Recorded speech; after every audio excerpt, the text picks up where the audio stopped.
Innal hamdalillah nahmaduhu wa nasta'inuhu wa nastaghfiruh wa na'udzu billahi min shururi anfusina wa min sayyiati a'malina may yahdihillahu fala mudilla lahu wa may yudlil fala hadiya lahu asyhadu an la ilaha illallah wa asyhadu anna muhammadan abduhu wa rasuluh alladzi la nabiyya ba'dah ballaghar risalah wa addal amanah wa nasahal ummah wa kashafal ghummah wa tarakana ala mahajjatil bayda layluha kanahariha la yazigu anha illa halik.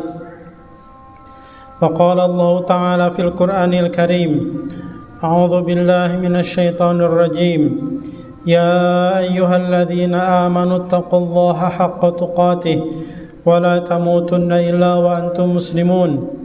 يا أيها الناس اتقوا ربكم الذي خلقكم من نفس واحدة وخلق منها زوجها وبث منهما رجالا كثيرا ونساء واتقوا الله الذي تساءلون به والأرحام إن الله كان عليكم رقيبا يا أيها الذين آمنوا اتقوا الله وقولوا قولا سديدا يصلح لكم أعمالكم ويغفر لكم ذنوبكم ومن يطع الله ورسوله فقد فاز فوزا عظيما.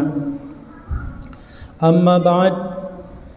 Hadirin jamaah salat Jumat yang sama-sama mengharapkan ridha juga maghfirah Allah Subhanahu wa taala. Marilah kita senantiasa memanjatkan puja dan syukur kepada Allah Subhanahu wa taala karena atas taufik dan inayah darinya lah alhamdulillah Allah ta'ala masih berkenan memberikan kepada kita jatah usia. Dan alhamdulillah jatah usia yang Allah ta'ala berikan kepada kita itu oleh Allah ta'ala kita diberikan kemudahan untuk bisa memanfaatkannya, mengisinya dengan taqarrub pada Allah subhanahu wa ta'ala. Dan salah satu di antara bentuk taqarrub pada Allah subhanahu wa ta'ala itu adalah kita melaksanakan sholat Jumat ini.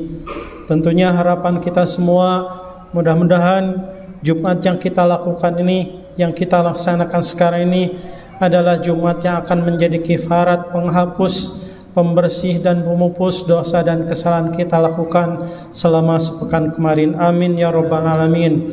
Salawat dan salam semoga senantiasa tercurah limpahkan kepada Habibana wa Nabiyyana Muhammad sallallahu alaihi wasallam, kepada keluarganya, kepada kerabatnya, kepada para sahabatnya, kepada para tabi'in juga tabi'ut tabi'in, serta orang-orang yang senantiasa istiqomah di jalannya. Tentunya harapan kita semua semoga kita kelak di hari kiamat nanti akan mendapatkan syafaat dari Rasulullah sallallahu alaihi wasallam. Amin ya rabbal alamin. Hadirin jamaah salat Jumat yang sama-sama mengharapkan ridha juga maghfirah Allah Subhanahu wa taala.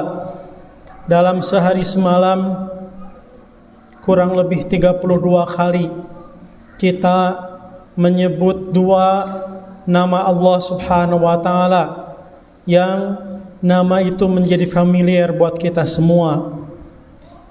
Nama yang kita senantiasa sebutkan dalam tiap salat kita adalah Ar-Rahman Ar-Rahim, bahwa Allah taala itu Maha Pengasih dan Maha Penyayang. Allah Subhanahu wa taala itu adalah Maha Welas, Maha Asih, Maha Nyaah, Maha Dedeh. Allah Subhanahu wa taala Ar-Rahman Ar-Rahim. Di antara Ar-Rahman Ar-Rahimnya Allah taala adalah Allah Subhanahu wa taala mensyariatkan kepada kita salat 5 waktu. Allah Subhanahu wa taala mensyariatkan kepada kita salat Jumat. Itu adalah merupakan bukti Ar-Rahman Ar-Rahimnya kita. Kita dikasih sayangi oleh Allah Subhanahu wa taala. Hadirin jamaah salat Jumat yang dimuliakan Allah Subhanahu wa taala. Allah Subhanahu wa taala di antara bentuk Ar-Rahman Ar-Rahimnya adalah mensyariatkan salat 5 waktu. Salat 5 waktu itu bukan beban buat kita. Tapi salat 5 waktu oleh Allah taala disyariatkan sebagai bentuk nyaah, sebagai bentuk dedeh kasih sayang Allah taala kepada kita. Allah Subhanahu wa taala di salah satu surat, di surat Al-Mu'minun atau di surat Hud, Allah Subhanahu wa taala berfirman di ayat 14. Allah taala berfirman, a'udzubillahi minasyaitonir rajim, wa aqimis shalah tarafayn nahar wa zulafan minal lail innal hasanat yudhibnas sayyi'at dzalika dzikra lidzakirin. Wa aqimis shalah, Muhammad, tegakkanlah olehmu salat, tarafayn nahar, di dua penghujung siang, wa zulafan minal lail, dan di antara sebagian waktu malam.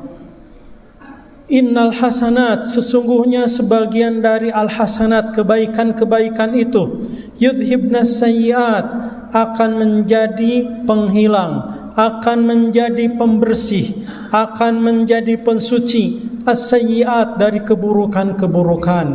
Dzalika dzikra lidzakirin, itu adalah merupakan peringatan bagi orang-orang yang ingat kepada Allah Subhanahu wa taala. Ayat ini menjelaskan kepada kita tentang tujuan kenapa salat 5 waktu itu disyariatkan oleh Allah taala. Salat 5 waktu itu bagian dari al-hasanat, kebaikan-kebaikan, dan kebaikan itu adalah merupakan salah satu di antara tujuannya kenapa kebaikan itu disyariatkan oleh Allah taala, dan di antara kebaikan itu adalah salat 5 waktu. Innal hasanat yudhibnas sayyiat, sesungguhnya sebagian di antara kebaikan itu yudhibnas sayyiat, bisa menjadi penghapus, bisa menjadi penghilang dari as-sayyiat, berbagai macam keburukan. Salat 5 waktu adalah merupakan hasanat, dan hasanat itu akan menjadi penghilang, pembersih as-sayyiat, segala keburukan-keburukan kita. Satu ketika, hadirin jamaah salat Jumat yang dimuliakan Allah Subhanahu wa taala, Rasul berdialog dengan para sahabat. Lalu Rasulullah SAW memberikan pernyataan, penjelasan kepada para sahabat bahwa salat 5 waktu itu, kata Rasulullah SAW, perumpamaannya bagi seorang mukmin adalah ibarat seseorang membangun rumah. Di depan rumahnya itu ada sungai yang airnya sangat jernih. Lalu kata Rasulullah SAW, orang tersebut dia mandi, dia bersuci di air sungai yang jernih tersebut dalam sehari 5 kali.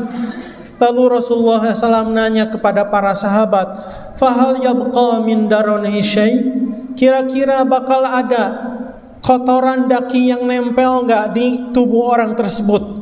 Maka para sahabat menjawab, tidak ya Rasulullah. Begitu juga salat 5 waktu. Salat 5 waktu adalah merupakan al-hasanat yang akan membersihkan daki-daki kotoran-kotoran dosa yang nempel di tubuh kita, yang nempel di jasad kita. Hadirin jamaah salat Jumat yang dimuliakan Allah Subhanahu wa taala, salat itu adalah merupakan hujjah dari Allah taala, alasan bagi Allah Subhanahu wa taala di hari kiamat kelak nanti. Di hari kiamat kelak nanti kita tidak bakal bisa protes di hadapan Allah taala. Ya Allah, Engkau tahu, Engkau menciptakan kami sebagai manusia yang tidak luput dari perbuatan dosa dan maksiat. Ya Allah, mengapa Engkau tidak memberikan kepada kami kesempatan untuk membersihkan noda dosa dan celak tersebut, ya Allah? Maka Allah Ta'ala akan mengatakan bahwa salat 5 waktu telah aku jadikan sebagai sarana untuk menghapus dosa, kesalahan, celah yang engkau lakukan. Bukankah dalam sehari semalam aku sediakan 5 kesempatan bagi kalian untuk menghapus dosa dan kesalahan tadi? Sehingga Rasulullah SAW menyebutkan dalam hadis, as-salawatul khams wa jumu'atu ila jumu'ah wa ramadhanu ila ramadhan mukaffiratun lima bainahunna majtunibatil kabair.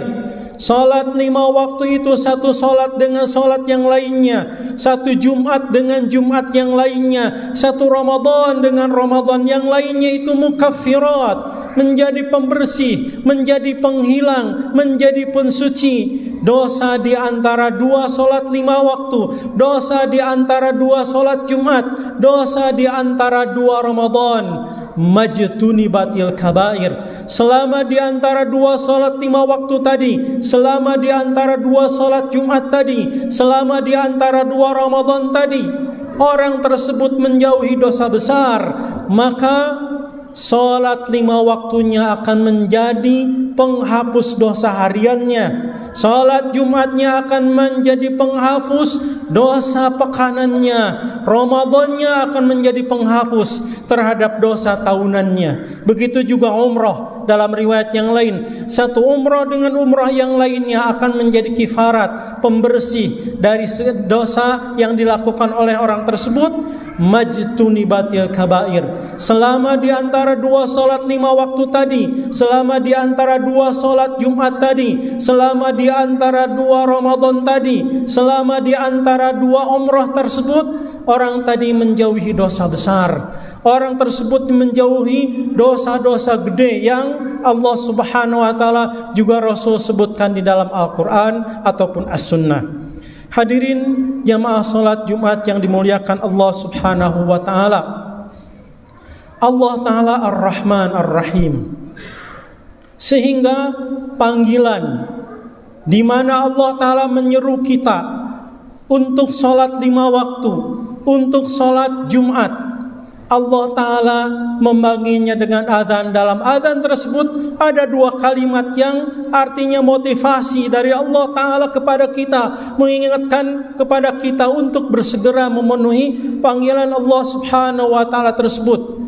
Dalam panggilan azan tadi ada kalimat hayya 'alas shalah, hayya 'alas shalah, hayya 'alal falah, hayya 'alal falah, hayya 'alas shalah. Bersegeralah engkau semua memenuhi panggilan Allah Ta'ala untuk salat. Kenapa? Karena dalam salat itu hayya 'alal falah, ada kebahagiaan, ada kebahagiaan yang menanti, ada kebahagiaan yang Allah Ta'ala akan berikan bagi orang-orang yang memenuhi panggilan Allah Ta'ala tersebut.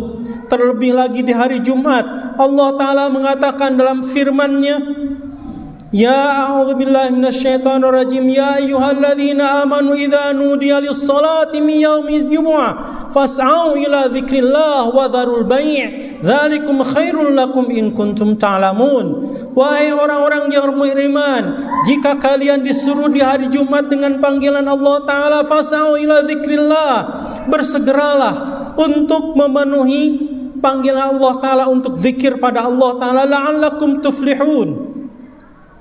In kuntum ta'lamun, jika kalian sadar. Artinya banyak orang yang enggak sadar bahwa dalam panggilan salat 5 waktu, dalam panggilan salat Jumat itu banyak sekali al-falah, banyak sekali kebahagiaan yang akan Allah Ta'ala berikan kepada orang-orang yang memenuhi panggilan Allah Subhanahu wa Ta'ala tersebut.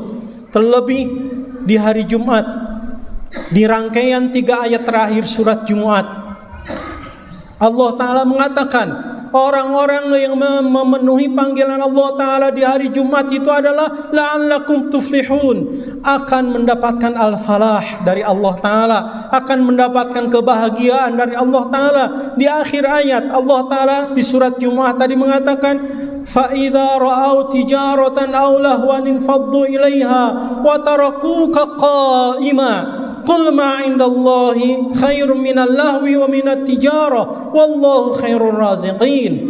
Ada orang di hari Jumat itu dia tarik-menarik antara kebutuhan duniawi dan dialog pada Allah Subhanahu wa Ta'ala. Banyak orang yang melalaikan panggilan Allah Subhanahu wa Ta'ala, tidak memenuhi panggilan Allah Ta'ala di hari Jumat. Maka kata Rasulullah SAW dalam salah satu hadis, apabila ada orang yang dipanggil oleh Allah Ta'ala hari Jumat, dia tidak memenuhi panggilan Allah Ta'ala selama 3 kali berturut-turut, Allah Ta'ala khawatir apabila dia tidak hadir 3 Jumat berturut-turut, Allah Ta'ala, kata Rasulullah SAW, khawatir akan mengunci hati orang tersebut. Na'udzubillah. Orang yang tidak memenuhi panggilan Allah Ta'ala di hari Jumat selama 3 kali berturut-turut akan dikunci hatinya. Kalau sudah dikunci hatinya, tidak akan bermanfaat apapun, nasihat apapun, wejangan apapun, dia tidak akan menerima nasihat tersebut. Dan hatinya ketika sudah dikunci, dia akan keras. Malah kerasnya hati seseorang yang sudah dikunci oleh Allah Ta'ala akan melebihi kerasnya batu. Wa inna minal hijarati lama yatafajjaru minul anhar. Padahal sekeras-kerasnya batu, dia akan kalah tatkala ditetesi dengan air secara perlahan. Tapi kalau hati manusia, kalau hati sudah rona, kalau hati sudah tertutupi dengan bintik-bintik hitam, hati itu tidak akan luluh dengan nasihat apapun kecuali kematian. Lalu kata Rasulullah SAW atau kata Allah Ta'ala di akhir surat Jumu'ah tersebut, wallahu khairur raziqin. Antara Jumat dengan rezeki itu tidak bisa dipisahkan. Orang yang melalaikan panggilan Allah Subhanahu wa Ta'ala di hari Jumat, berarti secara tidak langsung dia telah menutup pintu rezeki. Kenapa? Karena di akhir surat ayat di surat Jumu'ah tersebut, wallahu khairur raziqin. Allah adalah sebaik-baiknya pemberi rezeki. Hadirin jamaah salat Jumat yang dimuliakan Allah Subhanahu wa Ta'ala. Salat 5 waktu adalah merupakan salah satu media kita bermunajat pada Allah Subhanahu wa Ta'ala.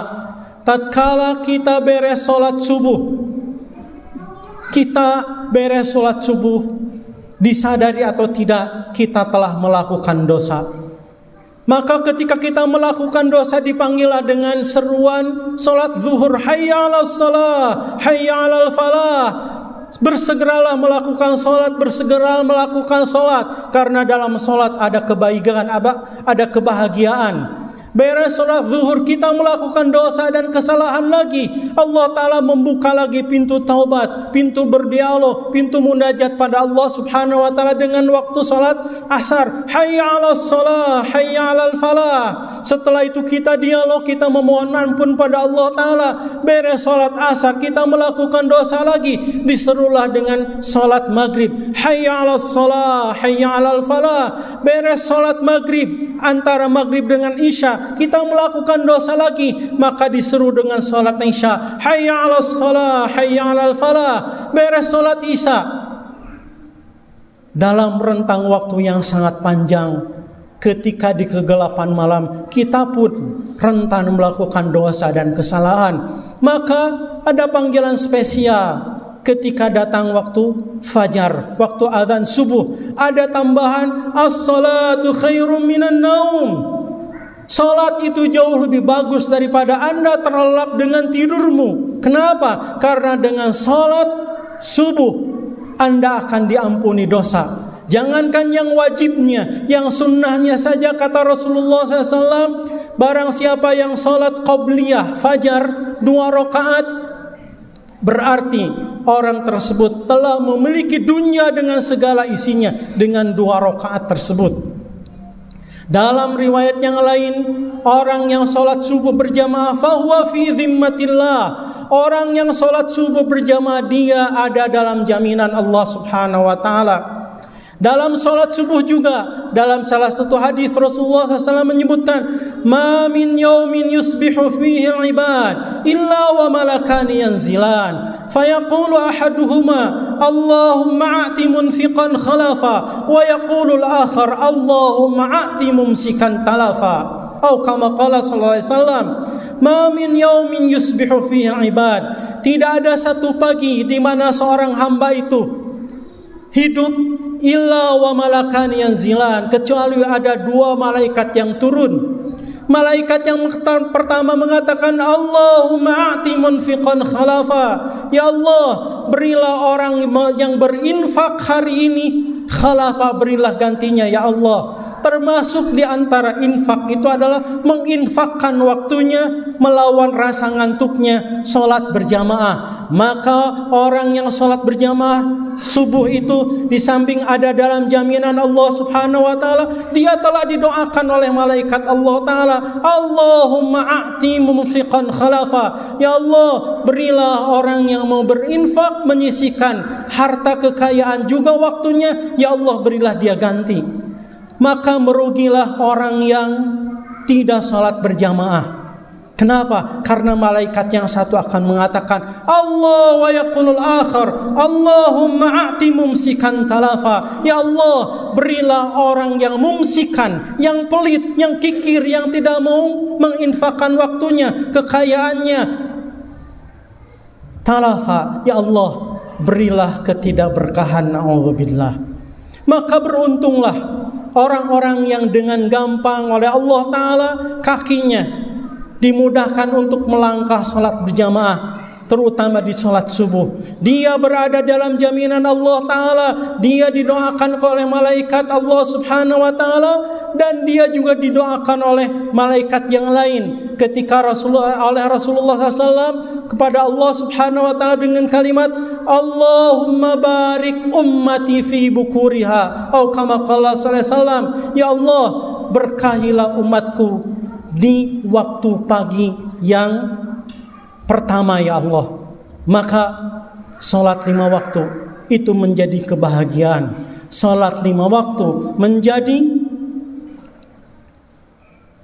kebahagiaan, menjadi kifarat terhadap dosa dan kesalahan yang telah kita lakukan selama 24 jam tadi. Barakallahu li wa lakum wa nafa'ani wa iyyakum bima fihi min ayati wa dzikril hakim wa taqabbala minni wa minkum tilawatan fastaghfiruh innahu huwal ghafurur rahim.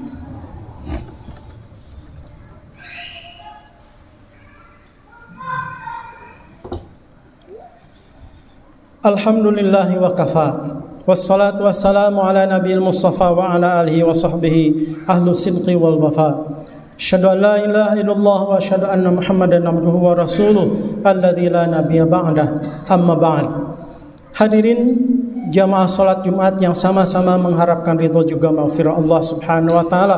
Salat 5 waktu adalah bukti Allah taala Ar-Rahman Ar-Rahim kepada kita. Jangan sampai ada perasaan dalam hati kita salat 5 waktu itu beban dibandingkan dengan ajaran agama yang lain. Ajaran agama yang lain hanya sepekan sekali. Ajaran agama yang lain tidak mengganggu rutinitas, terutama tidur. Ajaran agama yang lain hanya sebatas ritual semata, sementara Islam 5 waktu. Apabila kita melihat kepada sepintas sholat 5 waktu itu beban, tapi sekali lagi kata Allah Ta'ala Ar-Rahman Ar-Rahim, sholat 5 waktu itu akan menjadi sumber kebahagiaan, akan menjadi sumber rezeki. Maka hadirin jamaah sholat Jumat yang dimuliakan Allah Subhanahu wa Ta'ala, Aisyah meriwayatkan bahwa Rasul itu adalah orang yang paling akrab dengan siapapun. Rasulullah SAW adalah orang yang paling dekat dengan siapapun. Tapi tatkala terdengar kumandang azan, Rasul adalah orang yang paling tidak kenal dengan siapapun. Tatkala mendengar kumandang azan, Allahu Akbar yang di dalamnya ada hayya 'alas shalah, hayya 'alal falah, Rasul menjadi orang yang tidak kenal dengan siapapun. Rasul langsung memenuhi panggilan Allah Ta'ala tadi. Dalam salah satu riwayat sejarah, ada salah seorang ulama namanya Imam Abu Bakar Al-Khabbaz. Imam Abu Bakar Al-Khabbaz usianya sudah renta 90 tahunan kurang lebih. Tapi walaupun usianya sudah renta 90 tahun, dia tetap menjadi imam. Dan selama dia menjadi imam, dia tidak pernah sujud sahwi. Artinya apa? Sujud sahwi itu adalah sujud untuk mengganti kekurangan atau tambahan dalam rakaat salat kita. Dengan kata lain, berarti orang yang sujud sahwi itu imamnya lupa. Namun Abu Bakar Al-Khabbaz di usianya 90 tahun dia tidak melakukan sujud sahwi. Karena apa? Memang dia tidak lupa. Yang padahal usia 90 tahun itu usia renta yang sangat rentan untuk lupa. Akhirnya satu ketika murid-muridnya nanya, "Imam, apa rahasia Anda? Di usia renta 90 tahun Anda masih tetap menjadi imam dan Anda tidak pernah lupa." Maka apa jawaban yang mencengangkan buat kita semua? Itu adalah Ar-Rahman Ar-Rahimnya Allah yang lain dari sholat 5 waktu.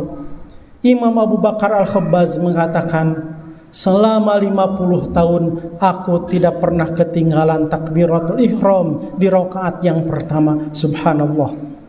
Maka pantas hadirin jamaah salat Jumat yang dimuliakan Allah Ta'ala, dalam salah satu ayat di surat Al-Baqarah Allah Ta'ala menyebutkan, wa aqimis salata li dzikri, tegakkanlah oleh engkau salat itu untuk zikir pada aku. Maka dalam ayat yang lain, fadhkuruni adzkurukum, ingatlah kalian kepada aku maka aku pun akan ingat. Ternyata resep dari penyakit agar kita tidak lupa adalah apa? Memenuhi panggilan Allah Subhanahu wa ta'ala tersebut. Itu adalah resep alami, obat alami agar kita terhindar dari penyakit lupa yang itu sifatnya manusiawi. Tapi ternyata Abu Bakar Al-Khabbaz menjadikan takbiratul ihram di rakaat yang pertama itu adalah merupakan obat dia terhindar dari penyakit lupa. Maka oleh sebab itulah hadirin jamaah salat Jumat yang dimuliakan Allah Subhanahu wa ta'ala, marilah kita menjadikan salat kita sebagai media kita munajat pada Allah Ta'ala, kita mengadukan segala permasalahan pada Allah Subhanahu wa ta'ala, kita menghapus dosa dan kesalahan kita. Dipastikan ketika kita munajat taqarrub pada Allah Ta'ala, maka rizki pun akan dimudahkan oleh Allah Ta'ala, seperti di akhir surat Jumat yang tadi disampaikan di khutbah yang pertama tadi. Mudah-mudahan dengan penjelasan ini kita tidak pernah menganggap bahwa salat 5 waktu itu beban. Tapi salat 5 waktu itu adalah kasih sayang Allah Ta'ala kepada kita semua. Sehingga dengan salat 5 waktu Allah Ta'ala ingin memberikan kepada kita kebaikan. Di antara kebaikannya, dosa dan kesalahan akan diampuni. Allah Ta'ala akan mengingat orang tersebut, dan Allah Ta'ala akan memudahkan rezeki yang Allah Ta'ala janjikan akan diberikan rezeki seluruh makhluk. Tapi bagi orang yang sholat lebih spesial lagi. Antara sholat dengan mudahnya mencari rezeki, mudahnya diberikan rezeki oleh Allah Ta'ala, itu sangat nampak sekali di akhir surat Jumat tadi. Mudah-mudahan Allah Subhanahu wa ta'ala melunakkan hati kita agar senantiasa tatkala terdengar kumandang adzan yang pertama, maka kita adalah orang yang paling pertama memenuhi panggilan Allah Ta'ala tersebut. Sehingga dengan memenuhi panggilan Allah Ta'ala tersebut, Allah Ta'ala akan mewujudkan Ar-Rahman Ar-Rahimnya kepada kita semua dalam berbagai macam aspek kehidupan kita. Rabbana zalamna anfusana wa illam taghfir lana wa tarhamna lanakunanna minal khasirin. Rabbana la tu'akhidna in nasina aw akhtana. Rabbana wa la tahmil alaina isran kama hamaltahu ala alladhina min qablina. Rabbana wa la tuhammilna ma la taqata lana bih. Wa'fu 'anna waghfir lana warhamna anta maulana fansurna 'alal qaumil kafirin. ربنا أفرغ علينا صبرا وثبت أقدامنا وانصرنا على القوم الكافرين. اللهم أعز الإسلام والمسلمين. اللهم انصر إخواننا المجاهدين في فلسطين وفي سوريا وفي لبنان. اللهم ارفع رايتهم. اللهم أعز جندهم. اللهم قوي شوكتهم. اللهم فوحد صفوفهم يا أرحم الراحمين. اللهم عليك باليهود الغاصبين الماكرين. اللهم زلزل أقدامهم وشتت شملهم وفل حدهم وأقل عددهم يا أرحم الراحمين. ربنا آتنا في الدنيا حسنة وفي الآخرة حسنة وقنا عذاب النار.